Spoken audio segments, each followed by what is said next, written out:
I've always pointed out that one of the reasons we have this coup going on, we had Mueller, we had this effort to kind of freeze the Justice Department, prevent them from doing what it ought to be doing, which it really stopped doing 15, 20 years ago to any great extent, is they want to protect the Obama gang and Hillary Clinton and her people from any serious threat of prosecution. And you saw that one of the reasons they're concerned about all of that being exposed is that you see they didn't want the cover-up of that to be exposed. Now we've got documents from Strzok and Page, new emails, thanks to a Judicial Watch FOIA lawsuit, further confirming the sham investigation into Clinton emails. So while they were working with Ukraine, they were also working with Hillary Clinton's team's lawyers to protect her.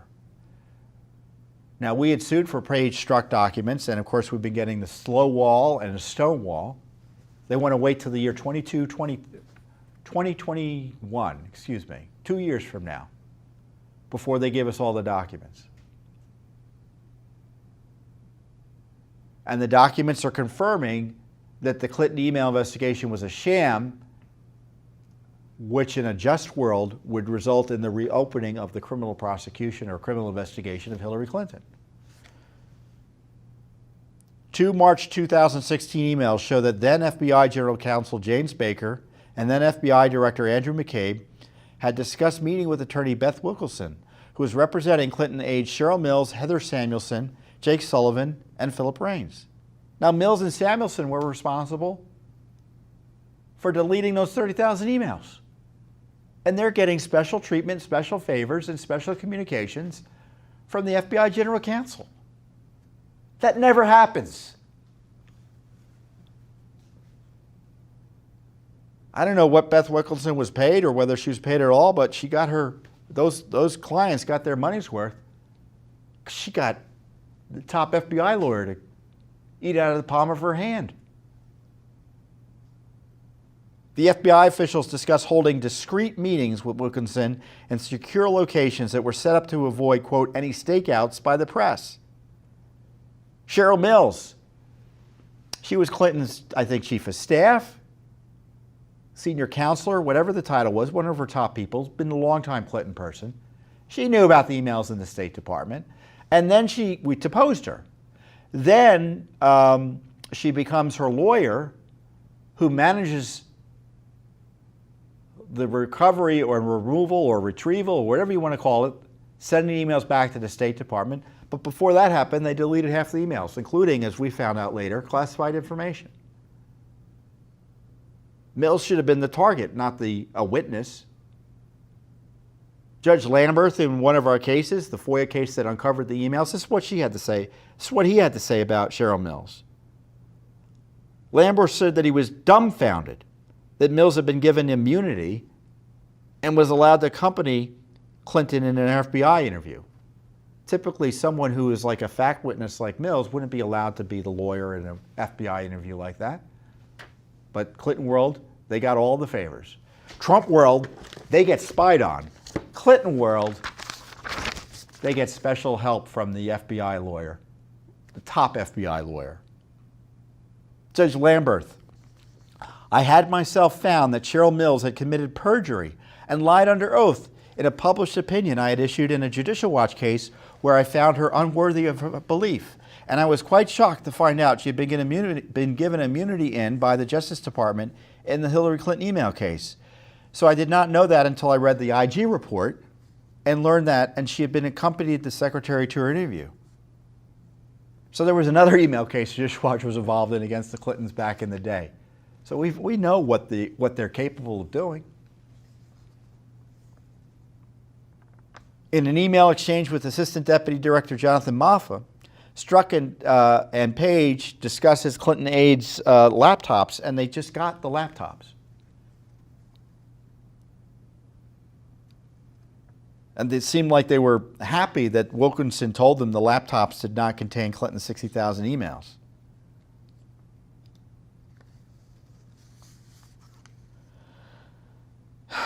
These are the specifics. They wanted to talk to reach out to schedule additional interviews. This is someone writing Baker, the top lawyer for the FBI. And Wilkinson says she appreciated the heads up about the pending press articles. She wants to meet with the deputy director but can only meet on the weekends right now. We'll check his availability tomorrow. They are giving Hillary's team's lawyer, heads up on press articles. The FBI is, the lawyer's office. And they're going to try to get a meeting with Andrew McCabe over the weekend.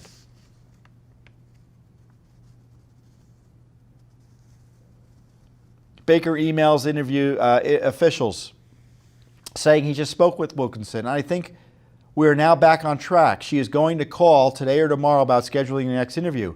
Given the witness's personal schedule, Beth, first name basis with Beth, said that it may not happen for a few weeks, but she will work that out with whoever. It's redacted. We also discussed making sure that this is done in a secure location in a discreet way. And I said we will make sure it happens in a high-quality way. Do you think Paul Manafort got that sort of treatment from Mueller?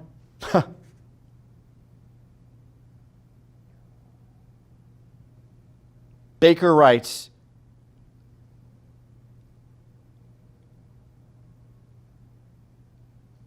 that they are concerned about giving again her witnesses an interview, her clients an interview in a discreet manner, i.e. no chance of a press stakeout or too many people in the office seeing them and having awareness of what's going on. Is there an off-site somewhere in the D.C. area that might be better? If so, tell me where it is.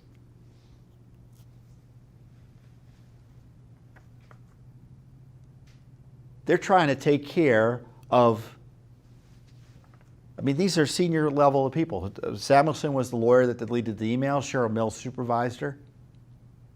They both work with Hillary at the State Department, and they're worried about making sure they can meet off-site to do a basic witness interview.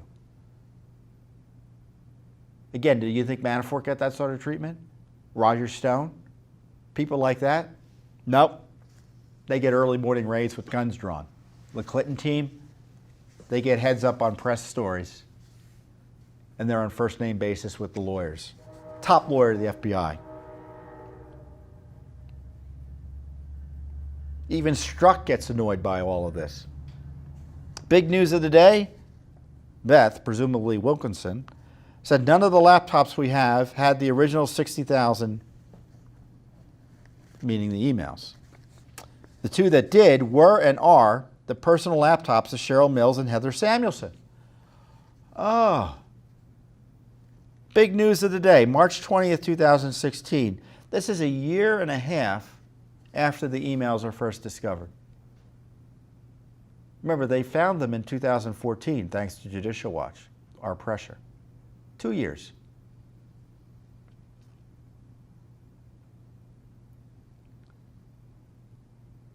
And Strzok says, funny, that never came up before now. Yeah, really funny. It's called obstruction of justice. And he forwards this email to Page with the note, my frustration. So you got this in-your-face obstruction of justice on Clinton's emails. You've got the FBI General Counsel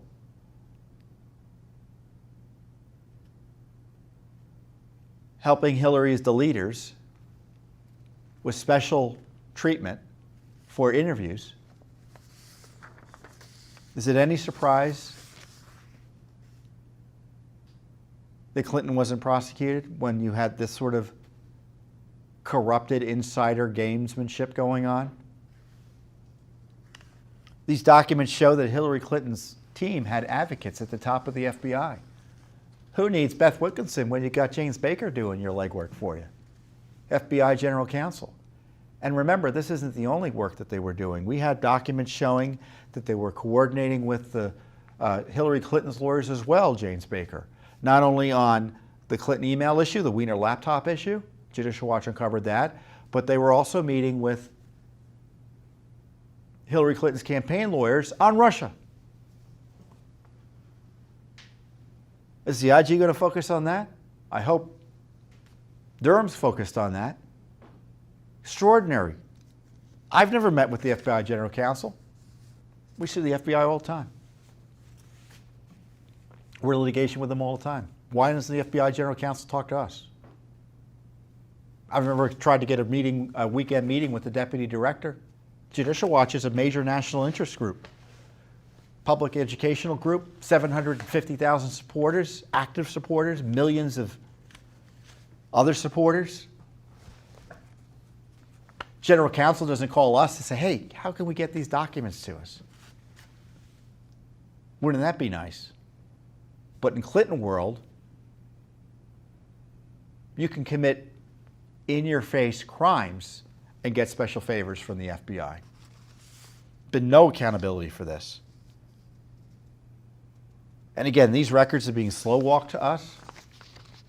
They give them to us at a rate of 500 pages a month. And at that rate, we won't get them all until 2022, 2021. And then we begin fighting about the records we didn't get. So we'll be talking about this in not the next administration, but the administration after the next administration.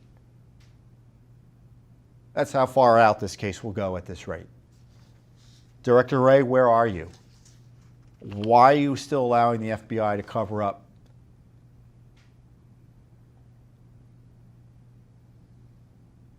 for Page, Strzok, and the cabal that protected Hillary Clinton?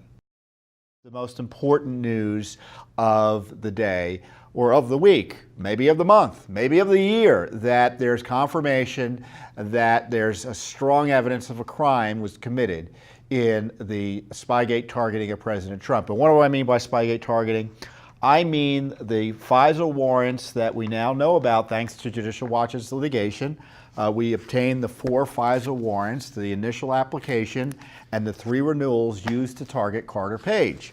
And Carter Page was at one point an advisor, a volunteer advisor on the Trump campaign, and the FBI spied on him. Justice Department spied on him, and of course it was all about getting President Trump when you look at the warrant applications. And the warrant applications themselves are evidence of corruption and criminal activity in my view. I don't know if we needed an IG to figure that out, or we needed years of Justice Department meandering in terms of an investigation to figure that out. But the IG has concluded and found information that an FBI lawyer, a significant lawyer, of course the media is portraying him as a low-level FBI lawyer, which tells you where the spin is coming from, was found to have, looks like to have altered a document that was used to justify not the initial application, but the 3 renewal applications. Now, the detail was first, this news was first reported by CNN, and then the Washington Post picked up on it, and the New York Times picked up on it. And according to the New York Times version of the story, investigators for the Inspector General uncovered errors and omissions in documents related to the wiretapping of a former Trump campaign advisor, Carter Page, including that a low-level lawyer, Kevin Kleinsmith, altered an email that officials used to prepare to seek court approval to renew the wiretap.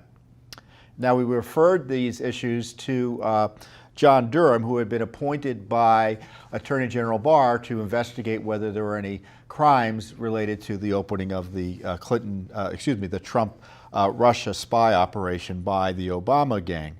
Kleinsmith is a known quantity because he was on the Mueller team and he was kicked off because it wasn't, remember, Page and Strzok had those awful text messages promoting Hillary Clinton and attacking President Trump? Well, they weren't the only ones. It was Kleinsmith and another FBI agent who was also sending out garbage emails about the president or the incoming president of the United States. According to the Justice Department review, the email Kleinsmith handled was a factor during the wiretap renewal process. Kleinsmith took an email from the email's offer Kleinsmith took an email from an official at another federal agency that contained several factual assertions, then added material to the bottom that looked like another assertion from the email's author when instead it was his own understanding. So you understand what went on according to the New York Times and the IG? There was an email that had certain facts. He added the facts and didn't tell anyone to it. He added the facts to the email and didn't tell anyone. And it made it seem like it came from this other person. Obviously, that would be a crime to alter that email. And it was used as a basis for signing off on the renewals. Now, supposedly, the details of the email are classified. So what's going on here, folks? Well, first of all, you have to understand the fact that I'm talking about this on a Friday before Thanksgiving, it tells you this is bad news. Because if it's good news, it would have been released at a time or leaked at a time that would have generated where it would have been buried because of the pending vacation and celebration of Thanksgiving. Congress is not here for the next 2 weeks, and so this is a leak over the holidays, and it's bad news for the deep state. It's again renewed confirmation, because there's plenty of confirmation there were crimes committed targeting President Trump. But now we've got information, evidence gathered by the IG, an Obama appointee, showing that someone committed a crime, altered a document to get a FISA warrant to target Donald Trump. You'll hear Carter Page FISA warrants, but again, I want you to go to our website, we'll post them again, look at the documents, and you'll see it's all about the dossier, it's all about Donald Trump. This is a vehicle to get at Donald Trump. And we have, again, confirmation that Donald Trump is a crime victim. He was illegally targeted using fraudulent documents by the Obama administration and, frankly, his own administration. Because remember, one of these warrants was signed after he was president of the United States. Outrageous.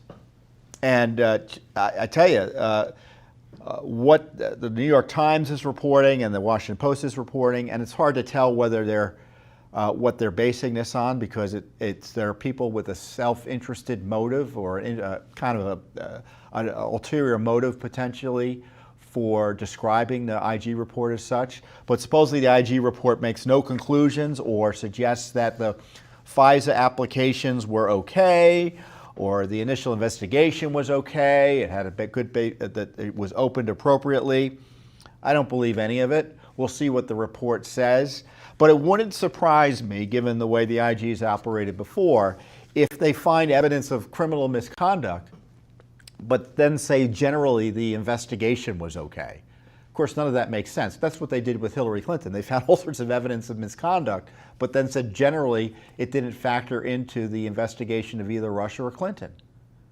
Strzok and Page, and now Kleinsmith and this, I forget the name of the other FBI agent, sending around emails. You know what the emails that Kleinsmith was sending around were?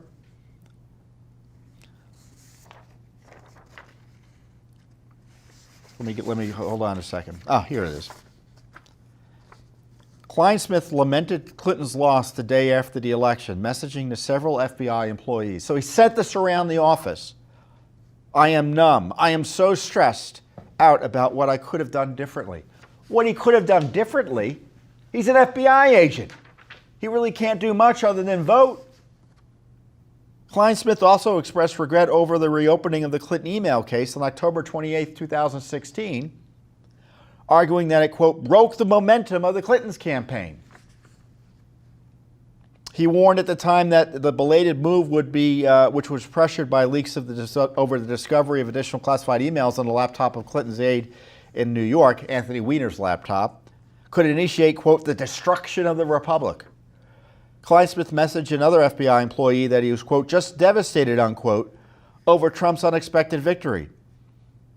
I just can't imagine the systematic dissembly of the progress we've made over the last 8 years. ACA is gone, that's Obamacare.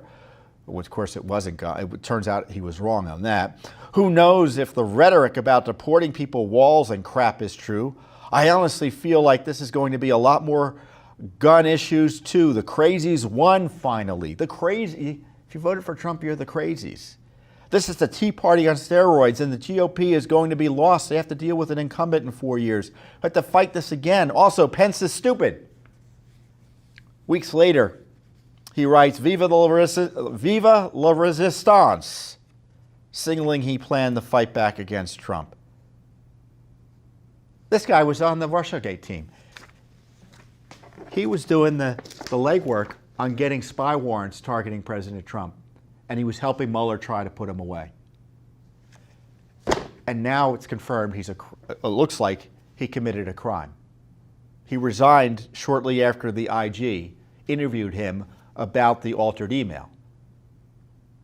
To review again, a key FBI lawyer, not a low-level FBI lawyer, the lawyer that did the legwork in preparing information to justify a spy operation against Donald Trump through Carter Page, altered an email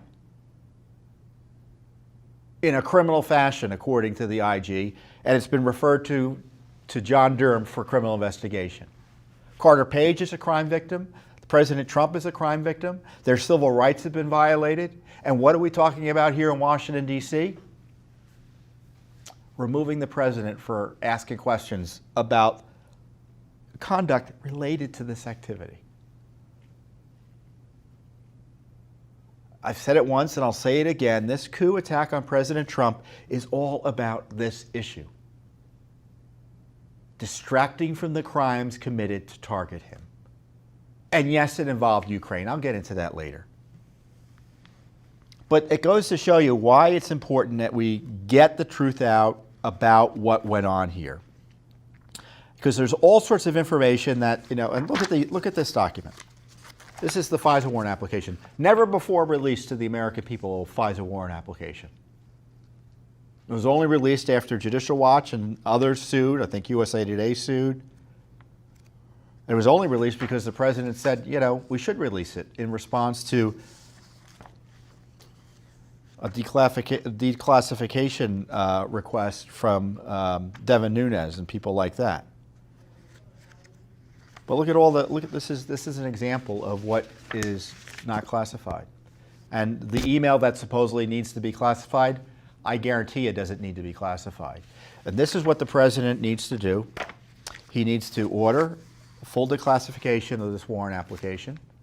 Remember, there's other material in here that, according to those who have reviewed it, would be very scandalous in terms of undermining, again, the Obama targeting of President Trump, showing it was scandalous. And it doesn't need to be classified.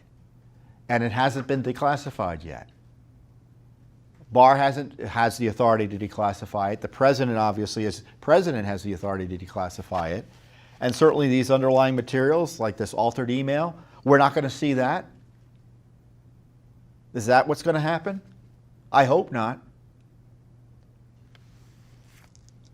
I mean, we sued to try to get it declassified, but it's almost impossible to get documents declassified if the government doesn't want them to be. Courts don't second guess generally government decision-making on classification issues. So this is the news of the year, and I described this earlier a few weeks ago when it was first announced that there was evidence that crimes took place in the targeting of President Trump. Now I have to say, everyone's excited about the release of the FISA-Gate report. The IG report is coming out in, according to Senator Lindsey Graham, it's coming out on December 9th. He has a hearing scheduled with Horowitz, the IG, on December 11th. I don't know what's going to be in the IG report, but I do know they tend to be cover-ups and exposés at the same time. So it won't be the end-all and be-all, but it will be a major starting point, and it will expose corruption. I know it will expose corruption. How do I know? Because we've already exposed corruption. We've exposed, if you look at the FISA report, you see the courts were misled. How were they misled? There's reference to the dossier. There's reference to a news report about the dossier. There's reference to a State Department report and activity as a result of the dossier. There's a reference to congressional information about the dossier. But the court isn't told it's all about the dossier. It's suggested that those four different issues were 4 different pieces of information, when in fact they were all tied to the dossier. So the court's told, I got the dossier, oh, and I got a report about the dossier, and I have another report about the dossier, and I have a third report about the dossier. So there you got 4 pieces of evidence to open up a spy warrant, unprecedented, targeting the Trump campaign and then the President of the United States himself. It's the self-licking ice cream cone. Who are your witnesses? We asked. You look at this and you ask them, and they say, me, myself, and I. 3 witnesses. It's absurd. And of course, they were not told, the court was not told, that the person running the dossier operation, or the group running it, was the Clinton spy ring, Fusion GPS, paid for by the DNC, the Clinton campaign through a cutout law firm. And then, of course, we have the FBI paying Christopher Steele as well. In 2016, Judicial Watch uncovered this, by the way, not Congress, not the media. It was Judicial Watch. Christopher Steele was paid 11 times during the presidential campaign, during the same time he was being paid by the DNC and the Clintons, to try to destroy Donald Trump. It was a joint operation between the FBI, the Clinton campaign, and the DNC. Christopher Steele's spy operation targeting President Trump. And then they fired him nevertheless because he was leaking. Then after that, Judicial Watch uncovered the documents, the FBI documents showing that Bruce Orr, whose wife Nellie Orr worked with Steele, was communicating with Steele and Fusion GPS. They had 12 interviews of him. They were using Bruce Orr, a top senior DOJ guy, to go and talk to Steele for them because they were desperate to get dirt on Trump. Steele, by the way, is not an American citizen. He's a citizen of the United Kingdom.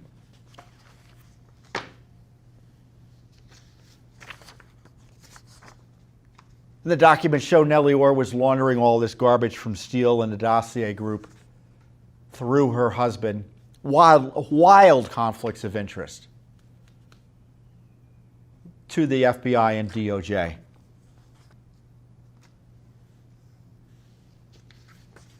Whatever, who needs an IG? You got Judicial Watch. There was never a good faith basis. And I suspect when all is said and done, this will all be found to have been an inside job in the sense that there were never, quote, any Russian sources, technically speaking, that Steele relied on in this smear job on Trump in the dossier. I tell you, go back and read the dossier. You will see it quite obviously is ridiculous and not true. And the fact that it was presented in any substantial way to a court as a basis to spy on presidential candidates and the President of the United States is beyond comprehension. This is the worst corruption scandal of all time. They're going to be impeaching anyone. They need to be impeaching the people who are behind this. Barack Obama was briefed on this dossier garbage I'm telling you about directly. How do I know that? James Comey testified to it. Biden was in the meeting too. This is a coup. It is lawless. It is unconstitutional. It ignores the due process rights of the President of the United States. They are wiring it to try to achieve the desired result. They don't care about the evidence. There is no evidence.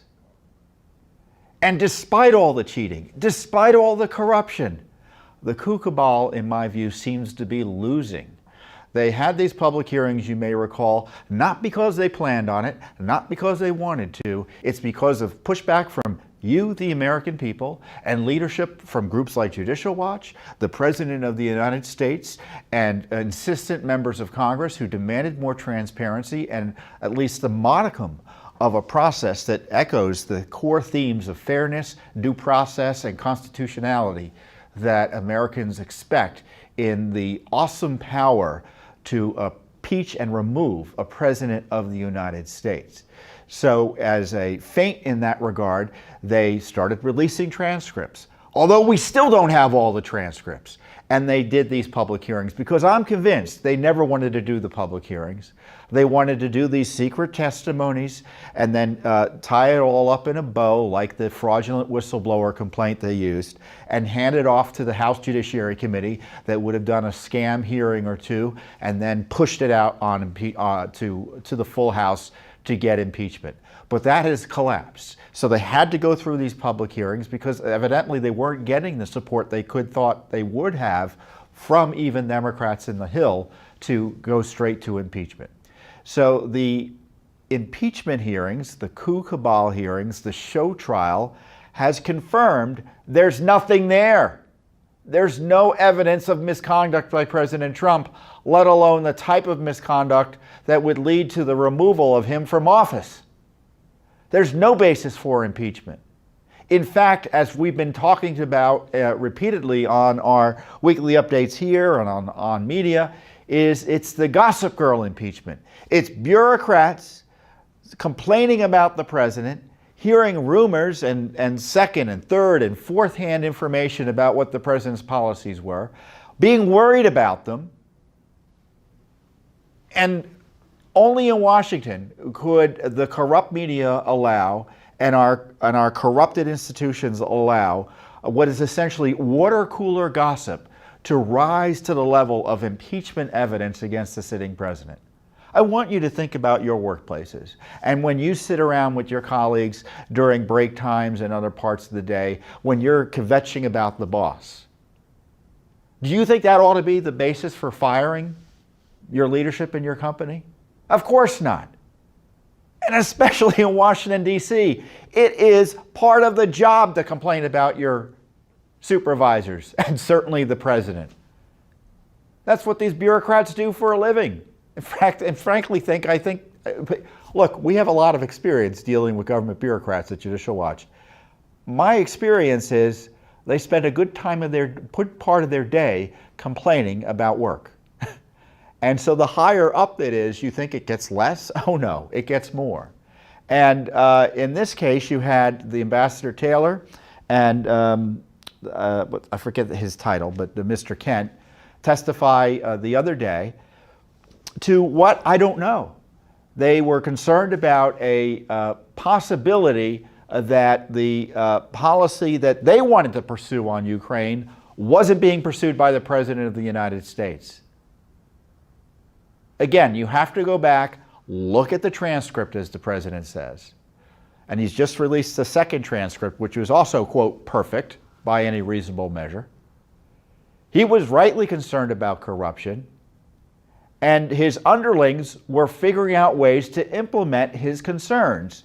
And as they thought about what they could do to get the Ukrainians to keep their promises on combating corruption and easing what is U.S. policy, easing concerns about what is easing concerns which is behind all U.S. policy and foreign aid, that we don't give money to corrupt politicians. And of course, you raise issues like that in the State Department, they go crazy. Their job, they see it, is, and too often, to advocate for the recipients of U.S. taxpayer dollars as opposed to taxpayers who actually spend the money.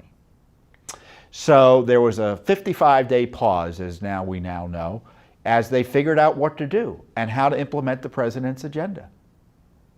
And you had the absurdity of Ambassador Taylor talking about someone who just told him last week. So months of this going on, and this guy just comes forward, and forgive me if I can't track how far away he is from the original alleged conversation. Someone told him that someone overheard someone else talking to the president on a cell phone. And the president allegedly said he wanted to know about the investigations. Well, A, is that a problem? But B, talk about incredible testimony. Not to say that Ambassador Taylor is lying about the nature of what he was told. But how is that evidence in any traditional sense of the word? How is that impeachable? Why on earth are we going through this? I mean, I understand the politics of it, but this is our Constitution that's at stake. Our republic is at stake. The politicians running this, Pelosi Schiff, they want to remove the President of the United States, or at least they're pretending to want to remove him. And then today we had Ambassador Yovanovitch. I think that's how you pronounce her name. Who was recalled by the President of the United States, which is his right as president. And she didn't like that, quite understandably. But she has no evidence about the phone call, no evidence about the aid. She wasn't around. So in terms of the Gossip Girl impeachment, she doesn't even have any gossip to relate.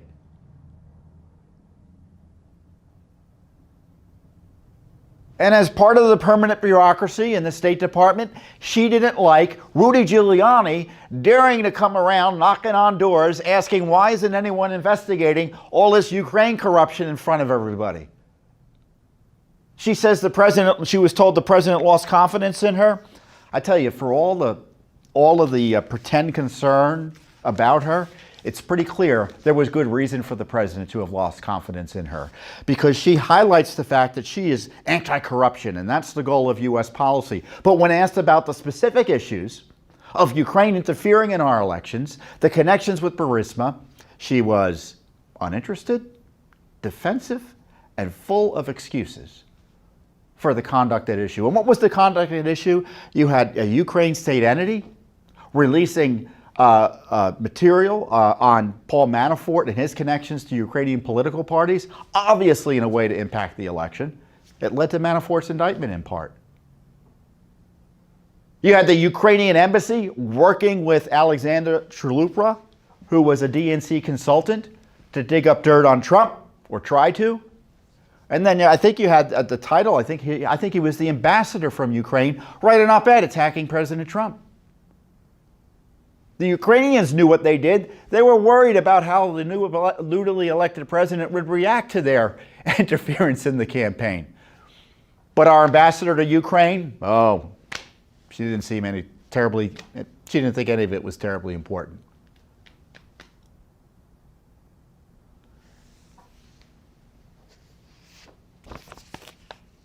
And I've got questions about her conduct as well. One of the Ukrainians said that the former prosecutor said, the corrupt prosecutor we're led to believe, he said that she showed up with a list in a meeting and said you can't be investigating these people. And one of them that they didn't want to have investigated was connected to the Soros Foundation. It was a Soros front group in Ukraine, also funded by the U.S. government, which is just the typical process under the Obama administration. You have a lot of these foreign entities who are leftist in orientation, antithetical to the sorts of policies many Americans would want, that are being jointly funded by the U.S. State Department and the Soros operations. Now, George Soros has, I guess, rights under the law to do this activity, but he's got a political agenda. And do you think these organizations don't reflect his agenda, which is far, far to the left of the mainstream here in the United States? Do you think that your tax dollars should be supporting George Soros' philanthropic concerns? Do you think that George Soros, as we've uncovered, his people should be allowed to help the State Department decide who to give money to? Your money? I don't. So she says, oh, that's a smear. I never gave him a list. Well, you know what? This gentleman clarified to the New York Times. So don't believe me. Go to the New York Times and you'll see the story. And he says, well, you know, maybe he shouldn't give me a list. I think there was an issue with the translation. I'm not recanting that she didn't push me to, at least orally, to stop investigating these people. Isn't that interesting? So the anti-corruption ambassador goes there and to Ukraine and says, you know, stay away from our people. Does that sound appropriate to you? Doesn't to me. And I don't think they asked her. I watched the hearing today, mostly, but sometimes business intrudes. And I don't think they asked her about this, but they asked her during her deposition. You may recall that Judicial Watch uncovered information that the State Department here in Washington, D.C. had to intervene and tell Ambassador Yovanovitch's embassy staff to stop monitoring U.S. citizens because it was a violation of the law. And we have corroboration that took place in the sense that Judicial Watch had first reported that she had directed a list of specific people be reported, investigated, or monitored, their social media. And when they sought additional resources, because it was such a big job from the Washington headquarters, the State Department, someone there said, hold on a second, you can't be doing it, stop, it's a violation of the law. So she was asked about that. She said she didn't really know about any legal issues. She didn't have a specific list in mind, she said. But that's why we're asking for the documents to see whether she's telling the truth. But she confirmed that there was this monitoring going on. And it's pretty clear from this testimony today, and it's pretty clear from her testimony in private and secret, that she had every reason, or I don't think a good reason. You could see what the motives were for it, because she knew that there was this effort to confront her and to hold her accountable as the ambassador and a U.S. representative. And so what was the list that she, or at least her staff in the least, had started monitoring? It was a list of, and I'm going to read it again because the media won't tell you about it. She was asked specifically about these people. Jack Posobiec, who works with One America News Now, Donald Trump Jr., the son of the President of the United States, Laura Ingraham from Fox News, Sean Hannity, radio host from Fox News, Michael McFaul, the Obama ambassador to Russia, the only, it looks like, non-Trump related person here, Dan Bongino. Big Dan is a podcaster and Fox News contributor, Ryan Saavedra, who works for, I think, Ben Shapiro's Daily Wire. Rudy Giuliani, the president's lawyer. So you've got the embassy keeping a file on Rudy Giuliani. There you go. Sebastian Gorka, a former Trump official, now a radio host. John Solomon, who has done the most in terms of independent journalism, exposing the Ukraine corruption that President Trump was concerned about. The great Lou Dobbs, Pamela Geller, other activist, conservative activist, and Sarah Carter, another journalist who's been exposing the deep state. You see her on Fox as well. And what were they monitoring their social media posts for? And these are the phrases. I want to get the words right. It was Giuliani. I'm going on memory here, but I'm pretty sure I'm right. It was Giuliani. So if the word Giuliani popped up in any social media terms, they were going to keep track of it.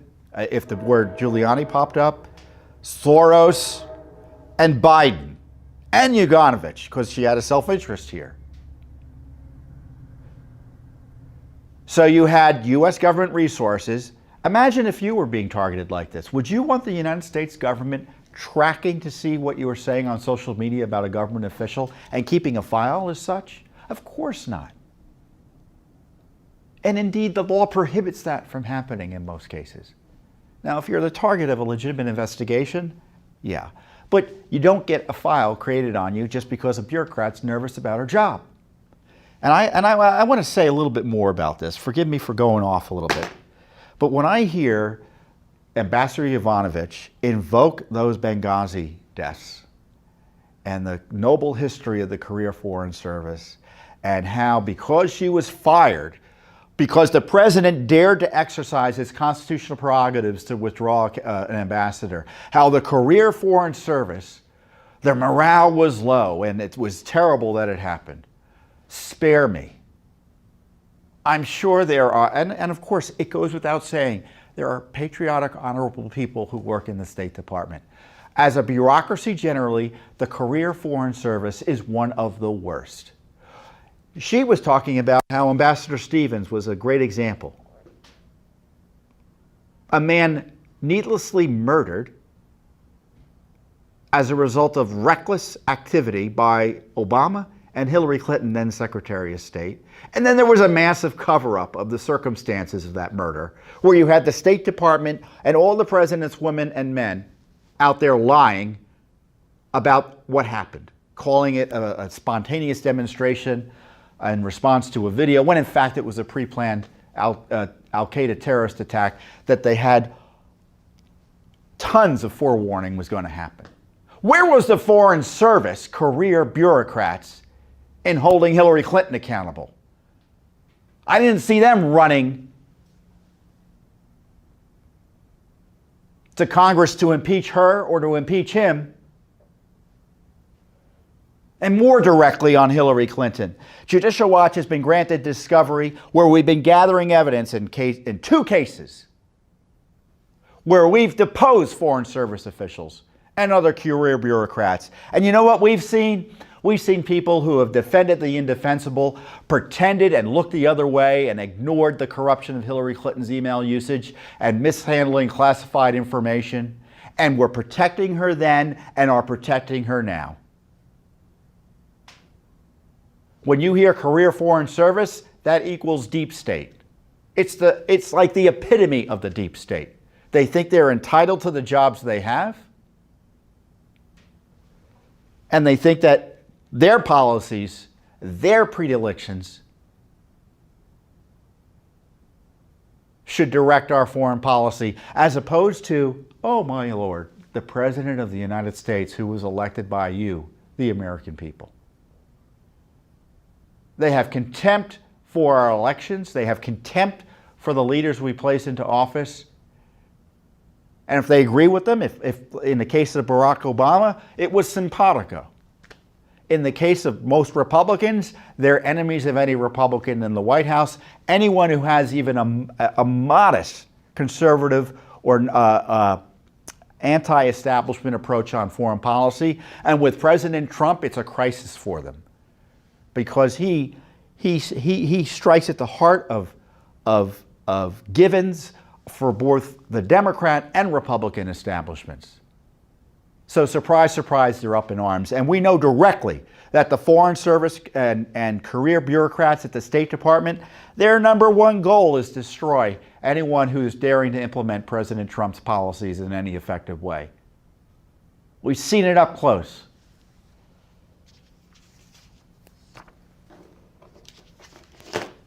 And you see this with Ambassador Yovanovitch. She's been in all sorts of dangerous places. She's had her life's been at risk. But on a politically sensitive topic, she acted like any other bureaucrat, an anti-Trump bureaucrat. You see that in her testimony. You don't believe me? Watch her testimony. See how she handles the questions about the Ukrainian corruption.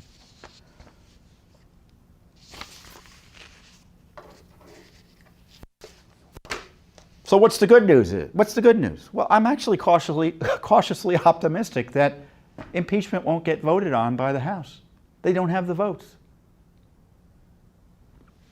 I had one senior person on the Hill tell me that, look, they wouldn't have had these hearings if they had the votes. They would have just gone straight to impeachment. Do you think these hearings have generated additional support for impeachment?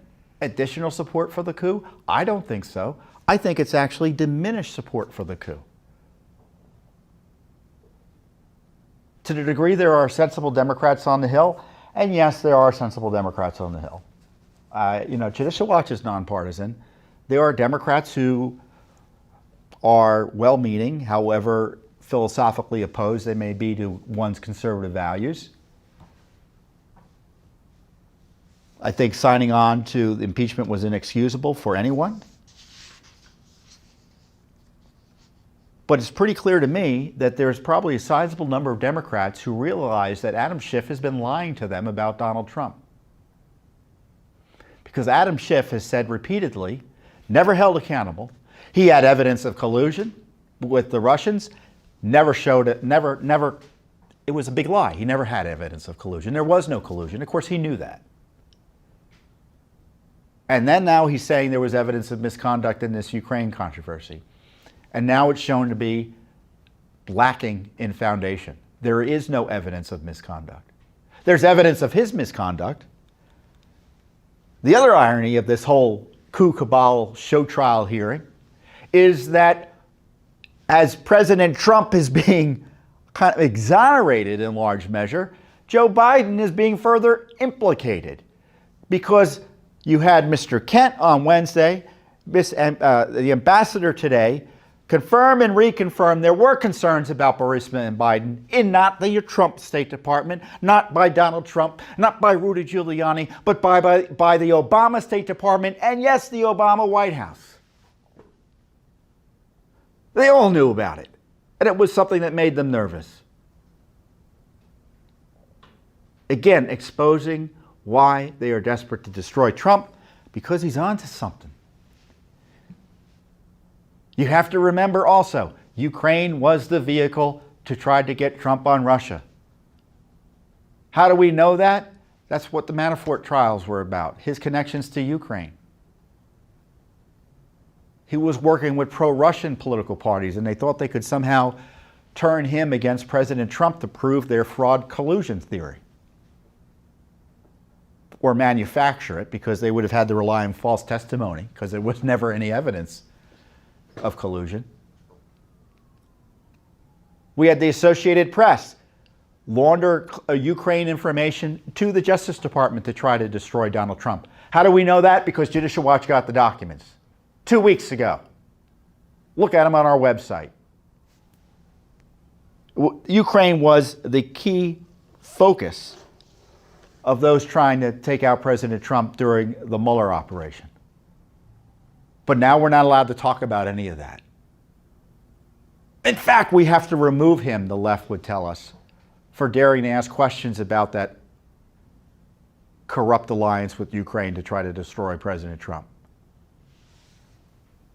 But as I said, it looks like they're failing. It's important now, as much as ever, for you to call your elected officials, call your congressmen, call your senators, and let them know what you think about the coup targeting President Trump and you, citizen of the United States. 202-224-3121. It's 202-224-3121. Call your senators, call your congressmen, and share your views about what ought to happen next. They need to shut this down.